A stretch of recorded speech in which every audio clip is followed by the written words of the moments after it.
Welcome to Nutrition Without Compromise, a podcast brought to you by Orlo Nutrition. We believe that nutrition shouldn't be an either or, that you should never have to sacrifice your morals for your health or that of our home planet. Join natural products veteran Corinna Bellizzi and experts from around the globe as they discuss healthy solutions that are better for you and better for the planet.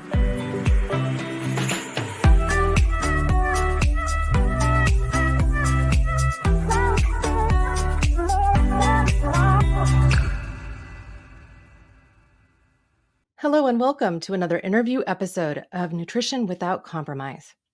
Today, I'm thrilled to be joined by Dr. Michael Greger to talk about his new book, How Not to Age, which is the scientific approach to getting healthier as you get older. It joined his earlier books, How Not to Die and How Not to Diet, as an instant New York Times bestseller. If you haven't read these books, you may already be familiar with his work through his podcast, Nutrition Facts, and his not-for-profit of the same name. What I love about Dr. Greger is that he makes complicated nutrition science easy to understand and even fun to learn. I had the pleasure of seeing him speak and had him sign my copy of How Not to Age a few months ago in Santa Cruz. Before I bring him up to the stage, remember, this podcast is for education purposes only. The information we share is not intended to treat, diagnose, or cure, and no patient-to-provider relationship is formed between you and I or our guests. With that out of the way, I'm going to bring him right up. Dr. Greger, welcome to the show. Hello, how you doing? Oh, Santa Cruz, that was such a fun event. What? There's a lot of fun people in Santa Cruz. Yeah, I was so sure we were going to be completely rained out because it was storming like you would not believe, but the house was packed and people were thrilled to get to see you speak and to learn more about whole foods, plant-based nutrition, and what it could do to really change people's health. So as we get started today, I wanted to just offer you the opportunity to share what inspired you to double down and write this book after the two prior.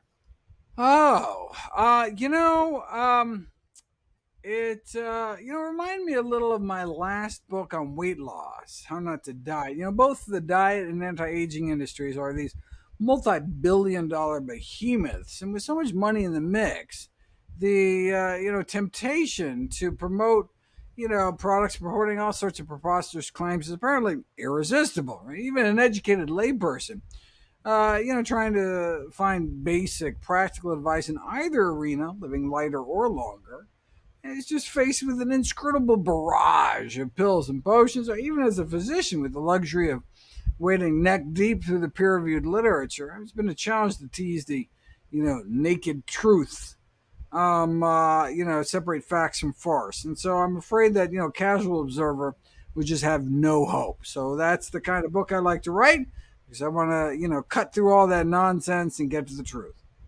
Well, I frankly very much enjoyed the audiobook version as well nice. as having this on hand as a reference because you'd get really deep on particular subjects. As I was waiting in line, one of, I would call her your Uber followers, shared with me, well, you read the last book, this one I've already read, and it's way more dense.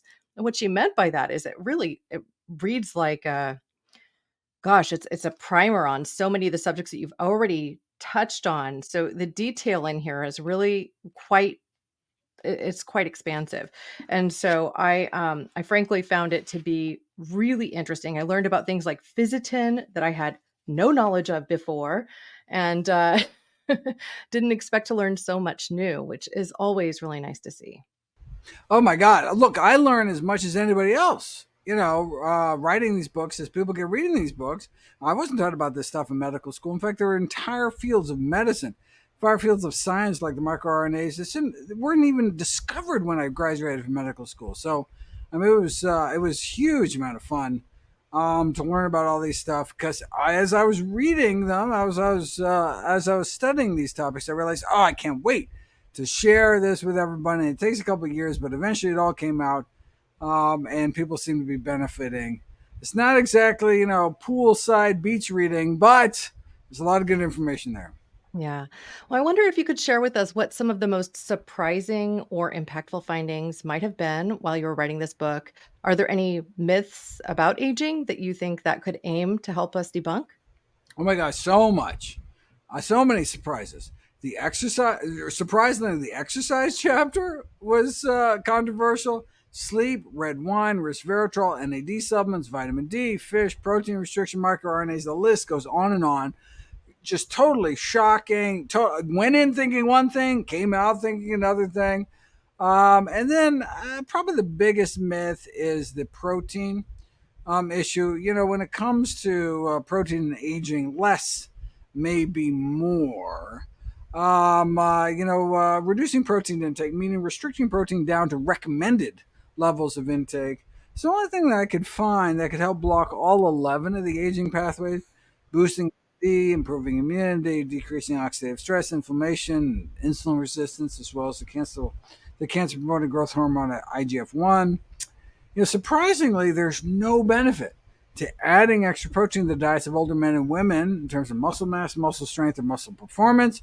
Instead, the excess protein most Americans get causes a drop in the pro-longevity hormone FGF21, drop in testosterone, worsening the age-accelerating hormone mTOR. So we really should try to stick to the recommended level of zero point 0.8 grams per healthy kilogram body weight, which comes out to be about 44 grams a day for the average height woman, 55 a day for the average height man. Well, I think it's important that you said of healthy body weight. So, the way I've heard this shared by other professionals is to say of what your ideal body weight would be. So, if you know your ideal body weight for your body type and height along those lines is going to be, let's say, 150 pounds, just for ease of reference, then your daily consumption of protein for that body weight would be around what, 45 to 50 grams a day. zero point 0.8 times 150 is 120. No, zero point 0.8 No, because times. we have to do Oh no, kilograms but that's conversion, that. right? Yeah, you're doing pounds. Pounds, I think it's I know. 0.36. Yeah, So so 0.36. 0.36 times 150 is 54 grams. Yeah, so again, it's a lot less than the 100 grams than a lot of nutritionists might even tell you need to consume, right? So, Well, those nutritionists are trying to sell you protein powders or shakes or God knows what. let's talk for a moment about protein. You mentioned some of the surprises around fish and whether or not it was necessarily a healthy protein source. What did you learn there? Yeah, unfortunately, our oceans have essentially become humanity's sewer, right? Everything eventually flows into the sea. And so, look, if we had a time machine to go back before the Industrial Revolution, it might be one thing. But, now the aquatic food chain has accumulated the highest levels of chemical pollutants like DDT and PCBs and dioxins. In the U.S., hundreds of thousands of babies are born with brain damage every year because their mothers ate mercury-contaminated fish during pregnancy, with the resulting loss of intelligence estimated to cost our nation billions of dollars of lost productivity every year. A tuna sandwich would still be better than a bologna, right? But a hummus wrap would be even healthier, as Harvard researchers found that even just a 3% swap from fish protein to plant protein associated with a 6% decreased risk of premature death. Wow, well, that is significant. Now, we had another surprise that came, and perhaps not a surprise to you, but just in June of this year, Dr. Dean Ornish published a study on the potential of whole foods, plant based diet, and lifestyle intervention to reverse early stage Alzheimer's. And it's generated quite a lot of interest in the medical community. I've been paging through it as well.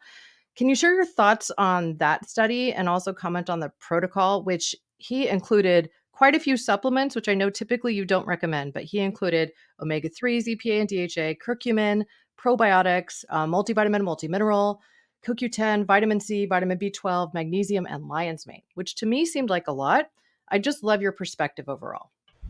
Yeah, well, I mean, I wasn't surprised. I was usually surprised. In fact, everybody was surprised. And if you would have asked me, if we were going to see actual any benefit, actually a reversal of decline of cognitive function in Alzheimer's, I would have thought you're crazy. I mean, like dead brain cells don't come back to life. Yes, you can reverse heart disease, opening up arteries without drugs, without surgery, just plant-based diet and lifestyle program.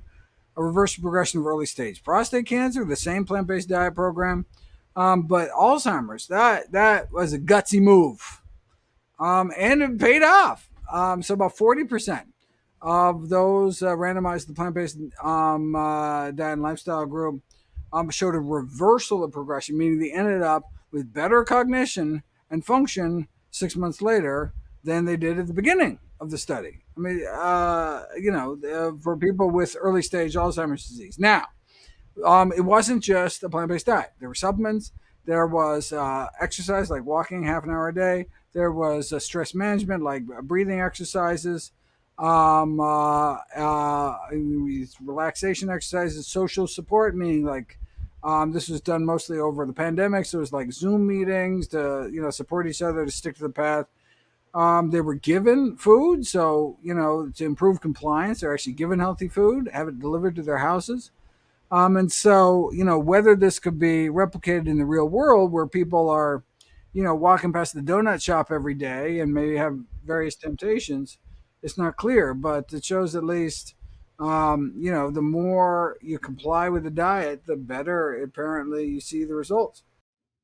Well, given that we've spent as a global society billions of dollars on Alzheimer's drug studies and not shown nearly as good of effect in the long haul, ultimately only seeing something like a delay in how quickly somebody ends up in a nursing home, not necessarily a reversal of progression. I think it's definitely something to watch. This was only 51 patients, I believe, that were assessed over this program, but I know now he's also working with just insurance providers to try and get to a space where some of this is included in protocol, which I think could be really, really interesting and could help a lot of people. I lost my grandmother to Alzheimer's. And so it's something that touches me personally, and I know touches many of our audience as well. And it's a healthy diet, so the only side effects are good. I mean, so it's like, I mean, worst comes to worst, you just become healthier. So, as far as getting back to kind of this conversation of what it would take to integrate a whole foods, plant based diet to optimize your health, a lot of people come to this first question of, well, what about protein? Where are you getting your protein? They'll say things along those lines and ultimately feel like they need to get their protein from animal sources because they're somehow not going to get the broad spectrum of these important proteins, essential amino acids from plant bases. Can you comment on this and perhaps elaborate on how and why plant-based sources can meet our nutritional needs, especially as we age? All essential amino acids come from plants or microbes. None come from animals. That's why they're called essential, because animals such as ourselves can't make them. We need to get them into our diet. So we can cut out the middle moo by getting them straight from the plants themselves. This concept of protein quality is only relevant in the context of protein deficiency. 90% of Americans reach the RDA for protein, and the 3% who don't are probably on like severe restriction diets, not eating enough food overall. But in a famine context, where there's that like bloated belly syndrome, kwashiorkor, which is this kind of combined protein calorie malnutrition. In that kind of situation, when there's just not enough protein, well, then getting protein that more closely resembles our own is preferable. So, like the highest quality protein is basically cannibalism, but beneath that, any animal will do. But all plants are complete proteins in that they have all essential amino acids. But some of them are limiting if you're not getting enough protein overall. But outside of a famine context, the quality of the protein really should reflect the clinical effects, in which case plant proteins are far superior, right? Replacing just 3% of calories from animal protein with plant protein associated with a 10% decreased risk of premature death in the largest prospective study on diet and health in history. In the Harvard cohorts, plant-based protein beat out every type of animal protein, including fish, chicken, and dairy, for decreasing mortality risk. And so it's really not a fair fight. Yeah. Well, I've heard Simon Hill state it plainly that every plant has every essential amino acid. It's just a matter of which amino acids they have present. And so we don't necessarily need to go to rice and beans to get a complete protein. At least that's my understanding presently. No, yeah, Where no, do you your stand? body will combine all the proteins you need over days. So if on one day you eat more of one essential amino acid, then the other days you get more of another, and your body's way too smart to be fooled by that, and you end up with all the protein you need for all the amino acids you need for protein production. No, you work really hard to make it as simple as possible for people to adopt a lifestyle that does include more whole foods, plant-based nutrition, including offering what you call your daily dozen. Would you mind summarizing that so people can understand it doesn't necessarily have to be very hard to adjust their diet and lifestyle to include these healthy foods? Yeah, so my daily dozen checklist of all the healthiest of healthy foods I encourage people to fit into their daily routine. It's available as a free app on iPhone and Android, Dr. Greger's Daily Dozen. So not just vegetables every day, but dark green leafy vegetables, the healthiest type of vegetables, not just fruit every day, but specifically berries, the healthiest fruits. Legumes, beans, split peas, chickpeas, lentils every day, a tablespoon of ground flax seeds, a quarter teaspoon turmeric, the best beverages, the best sweeteners, how much exercise to get. Again, just trying to inspire people to include some of these healthy behaviors, to remind them of some of the healthiest things they can do on a day-to-day basis. Yeah. Well, one of the things that I've personally done to get those daily dozen in is I now mill some flax seeds in the Oh, great. morning, along with I actually use uh, y- the wheat germ because you Awesome. talk about spermidine and how it's present in Spermidine. this. Why don't you tell people what spermidine is and Oh why we my would want to make God. sure we're having whole wheats as opposed to refined carbohydrates? Yes. So spermidine is an autophagy activator. Autophagy is kind of a housekeeping process within our body of kind of cleaning the system from the inside out, clearing away accumulated cellular debris that may be contributing to the aging process. And so there's that's the reason why coffee drinkers live longer, is because the chlorogenic acid, the primary antioxidant in coffee, is an autophagy activator. In terms of foods, spermidine, out of thousands of compounds found to extend lifespan, among the small subset with the fewest side effects, spermidine has the longest documented lifespan extension period across the board. Where is spermidine found concentrated in wheat germ above all, in terms of on a per gram basis. On a per serving basis, tempeh, a fermented whole soy food, is number one. Plain white button mushrooms have a lot. Soy foods in general, green peas, there's mangoes, highest spermidine rich fruit, etc., etc. I encourage people to get 20 milligrams of spermidine a day from spermidine rich foods. And one way you can do that, a contributor to that, is mixing wheat germ with your ground flax every day and sprinkle it onto your foods. And that's exactly what I do. I put it into a protein shake along with my berries, so I'm sure to get those things knocked out every day. I also put cranberries in there because I like a Nice. tartness Love it. to my Love it. shakes, which is also supposed to help with your urinary tract health and can even, as you point out in your book, help reduce things like tendency to let's pee when I sneeze, Oh, like right. little Your simple urinary things, right? incontinence. Yes. Mhm. So, very good. The number of tips and tools that you provide with this book are frankly incredible. But even for those people that don't necessarily go out and read through the entire book, you work really hard to make this as digestible as possible by providing other resources on nutritionfacts.org.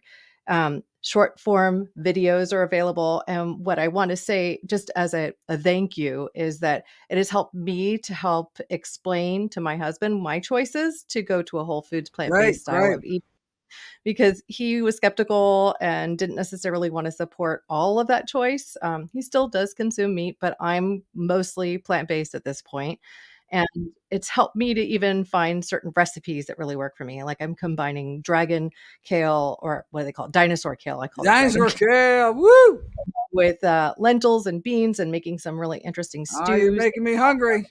Yeah, it's really good. So I'm learning to cook in new ways, and a lot of that has come through your work. So thank you for that. I wanted to also touch on, for those plant-based skeptics, dietary trends like the low carb, no carb, keto, and carnivore diets. You'll often hear on other podcasts things along the lines of, well, this is healthy for this individual.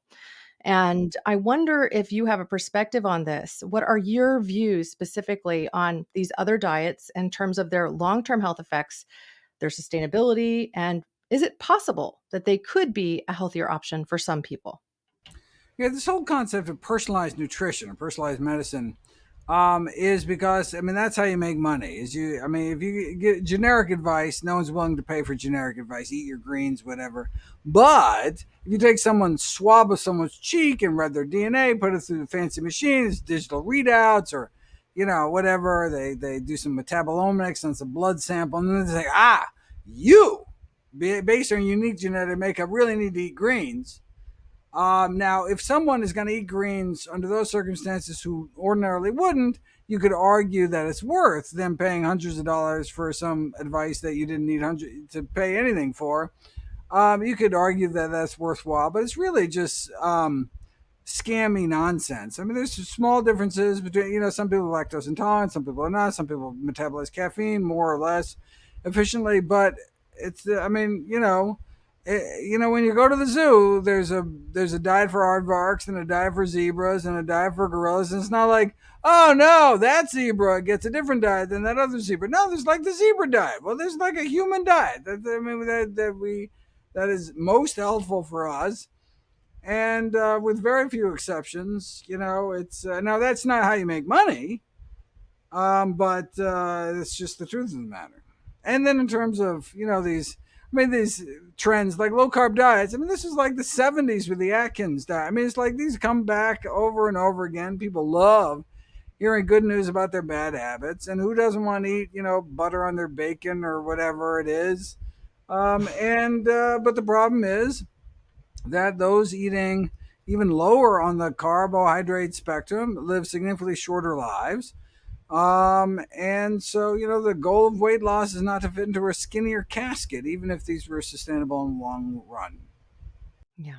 Well, to your point, I think in a lot of the content you put out there, if you do eat this way, you're maybe eating a much larger bulk of food, but the calories are of a different quality. You're getting more fiber, which supports the microbiome, and you're also ensuring that you get a wide array of micronutrients if you're doing things like covering the daily dozen, integrating beans into your diet and creative ways throughout your day.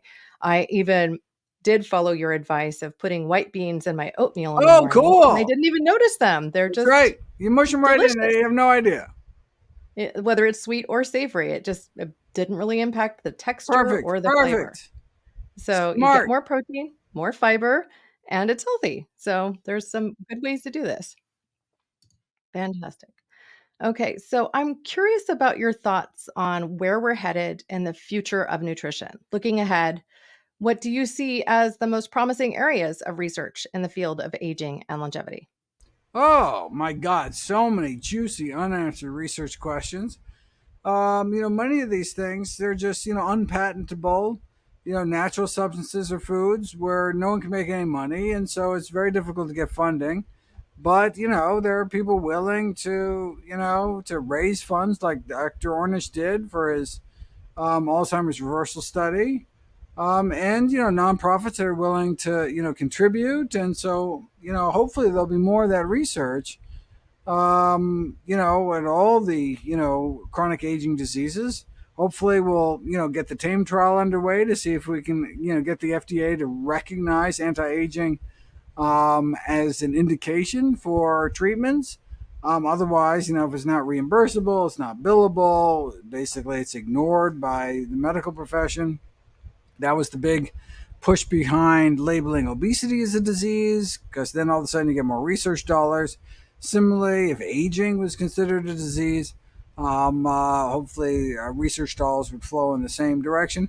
So little is actually spent on fundamental aging research, whereas it's a primary risk factor for almost all of our leading killer diseases, dramatically Mm. increasing our risk of cancer and Alzheimer's and heart disease, stroke as we get older. Yet very little is done to actually treat the underlying cause. Instead, we just play whack-a-mole by treating individual diseases. But slowing the rate of aging, presumably, would be able to reduce these risk of disease, the risk of various diseases, all with one fell swoop. So, in your world, you would like to see us classify it as something like a disease. Am Well, I I hearing that mean, right? only because I think it would increase funding opportunities if we could do that without calling it a disease. I don't care what they call it. Yeah. But what we need to do is put more research emphasis just because it plays such a pivotal role in so many of our killer diseases. Yeah. Well, to your point, often energy goes where the money flows. And that absolutely is true of things like research in the nutrition sciences, but it's also true in the world of things like supplements. And of course, this is brought to you by Orlo. We do play in the space of omega 3s and, in particular, in algae oil. But I know you do recommend a couple of supplements, generally speaking, because they tend to be so deplete in our diet. Where do you stand on the supplementation overall? What's reasonable and what do you like to see if you're connecting with people in your world? Well, so there's two vitamins that aren't made by plants. In general, we should try to get our nutrition from the produce aisle, not the supplement aisle. But there's two vitamins not made by plants. One is vitamin D, which is made by animals such as yourself when you walk outside. It's a sunshine vitamin. But if you're getting inadequate sun exposure, you may want to supplement your diet with 2,000 international units of vitamin D3 a day. The only other vitamin not made by plants, not made by animals either, vitamin B12, made by microbes that blanket the earth. So we used to get B12 drinking out of a mountain stream or well water or something, but now we chlorinate the water supply to kill off any bacteria. So we don't get a lot of B12 anymore in our water. Don't get a lot of cholera either. It's a good thing we live in a nice sanitary world. Our fellow great apes get all the B12 they need eating bugs, dirt, and feces. I prefer supplements. So 2,000 micrograms once a week of cyanocobalamin, the most shelf-stable form, all the B12 most of us need.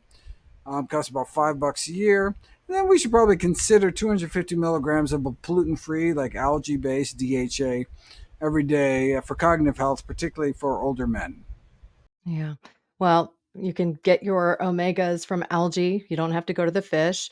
For so long, we were showing people, oh, well, you eat your salmon, you eat your sardines, you eat your fatty fish, and you're going to get the omegas you need. To your earlier point, that is tough to do. And some of the science is actually pointing to the negative impact now of consuming fish. So we need to be careful on that front as well. I was actually hoping as we round out the final stage of our interview today, and I wish I could have you for longer, but every moment is cherished. If we could just talk for a moment about how our listeners looking to incorporate your advice can practically do so. Are there some simple everyday changes that they can make today to support healthy aging? And perhaps while you're on the Absolutely. topic, One need we to can make go ahead. drastic changes, not all or nothing. Even just basic common sense lifestyle factors can mean living a decade longer. Not smoking, not being obese, regular exercise, more fruits and vegetables, right? It's never too late. Never too late to start eating healthier, to stop smoking, to start moving. We really do have the power. Now, I understand you are on a standing desk. I am too. And typically, you also have a walking kind of treadmill underneath you. So, this is something that helps you get your steps in each day. Are there any other sort of tips that you might provide our audience just so that they could integrate a little bit more movement into their day? Oh my god, I love my treadmill desk. The only reason I stopped doing it for interviews is because I make people nauseous because I go like this all day. But I'm looking forward to turning back my treadmill on. Yeah, I can Um, sometimes hear it in the background. I think you use it when you're on the Nutrition Facts podcast.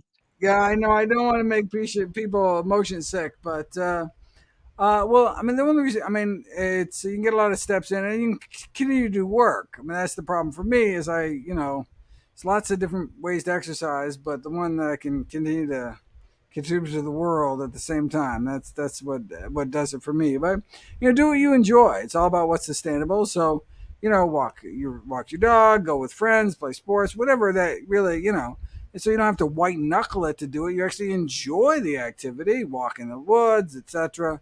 That just so you can keep it up long term. That's fantastic. Well, thank you so much for joining me today, Dr. Greger. I've so enjoyed this conversation. And if you had the time to stick around, I would ask you to for the close, but I understand you're quite busy and you run these podcast interviews back to back. I got to run. Yes, indeed. Thank you so much. Have a fantastic day. Have a fantastic day. Thank you. Keep up the good work. Thank you. Wow, it's so nice to hear these insights directly from Dr. Greger. Now, I have had him in my ears for quite some time, both narrating his book, How Not to Age, but also on his podcast, Nutrition Facts, which is available on any platform. I find that his short form podcast episodes are very informative. They help me stay on top of the research in that particular arena and also further ratify where I am on my health journey. What I've presently learned is a few things. For one, I can actually maintain my muscle mass on a fully plant based diet. I have been plant based, whole foods, and almost no oil. I still use a little bit of oil in cooking since the beginning of the year. And what I have seen is that I've been able to maintain my weight, build some muscle. I have one of those special scales that helps me see what my fat and muscle weight are, as well as my water retention, and that I'm feeling as healthy and strong as I did before. And there's one more surprise that I have noticed as well, and that is that I am able to lift more. I didn't anticipate that. Typically, I've only gone up by about 5 or 10 pounds in a month or two period, depending on the exercise. But now I have gone from 50 pounds assisted on my pull up down to only 30 just in a few months' time. I have never been able to achieve that, even when I weighed less. So that goes to show you I'm lifting much more, feeling stronger, feeling more energetic. Another thing that I noticed is that I was able to adjust my thyroid medication. And I knew that there was something happening there because I started to feel like I was just a little hot. I wasn't sleeping as well at night. So I had my levels checked and I learned that, I didn't need quite as much medication. So I was able to adjust that down. My long term goal, I would love to be able to be off of it. The other benefit was to my body temperature, which is also a sign of my metabolic health. My body temperature has been at 97.2 for the past 15 years. Like that's my normal. Well, for the first time, my normal is 98.6. And that is ever since I was diagnosed with hypothyroidism back in 2009, so 15 years ago. These are an N of one, right? This is my experience, not broadly clinically studied, but it makes sense that by making adjustments to my dietary choices that my hormones would be impacted too. Now, for me to attain my healthiest levels of omega-3s while I'm going through these particular changes, I also have had to double down on my omegas from Orlo Nutrition. Instead of just taking 2 soft gels a day, because I consume no fish now, I take 2 doses of 2. And that has brought me to an overall level of 7.95% on my omega-3 index. Now, that's as close to 8 as I've really ever been, even when supplementing. 8% to 12% is the ideal range if you want to see a drop in all-cause mortality. That has been shown by the Framingham research study, which is multi-generational. They've tracked people over, again, decades and decades to see what is the healthiest levels of omega-3s. I'm getting there with 2 doses of Orlo's omega-3s each day. I'm assured in the fact that I'm absorbing them because I can see it in the test results. And so I wanted to share with everyone on the heels of this conversation that Orlo is running a very particular promotion right now. We have been working on this project for about the last year as kind of a pilot program to see how our customers do when they start consuming our omega-3s. Where are they at their omega-3 index at the start of supplementation, and where again after 4 to 6 months of supplementation? And what we've seen is that 97% of our consumers are seeing a really measurable increase in their omega-3 index. Some of those individuals may have been taking a fish oil before and are now taking an algae. Others may never have consumed an omega-3 supplement. But again, 97% of these individuals are seeing measurable improvements. I went from about 4.5% omega-3 index to 7.95, just taking a couple of doses of these a day. Now, I would encourage you to participate in this program because Orlo Nutrition is actually covering the costs of the testing. So we're running a 6-month promo now. You can go to orlonutrition.com and participate in the Tested by You program. You'll buy 1 set of 6-month supply of our omega-3s. And with that, you'll get 2 omega-3 index tests. That helps you see if this can work for you too. Now, beyond that, I would of course encourage you to follow the work of Dr. Michael Greger. He is a wealth of knowledge. He will help you figure out exactly what you need for you just by offering you the third-party clinical studies that support everyone's nutritional health. Now, at this point, I just want to thank all of you for joining me. For any resources that are specific to this episode, you can always go to our show notes. I will, of course, include direct links to find How Not to Age, as well as to nutritionfacts.org, and where you can learn everything you'd like to about Dr. Michael Greger. With that, I want to ask all of you to join me as I get ready to say my closing words, but there's one more thing. If you do use our coupon code NWC at checkout at orlonutrition.com, you will qualify for an extra 10% off. So that would even apply to the 6-month supply. So again, when you go to orlonutrition.com, if you want to get that 6-month supply of our omegas, you can, and the 2 omega-3 index tests, use the code NWC at checkout, get an extra 10% off. That'll be even more of a savings. I think that brings the total ticket in at right around $180 delivered, possibly even a little less, which means 2 tests, $100 value. Each one is $50, 6-month supply of the omegas at a discounted rate. It's really a fantastic program. And with that, I hope you'll join me as I say my closing words. Here's to your health. Thanks for listening to Nutrition Without Compromise. To make sure you never miss an episode, subscribe, rate, and review wherever you listen to podcasts. If you'd like to learn more, visit orlonutrition.com and join our mailing list. You'll gain access to complete show notes, features, and informative blogs, because nutrition shouldn't be an either-or.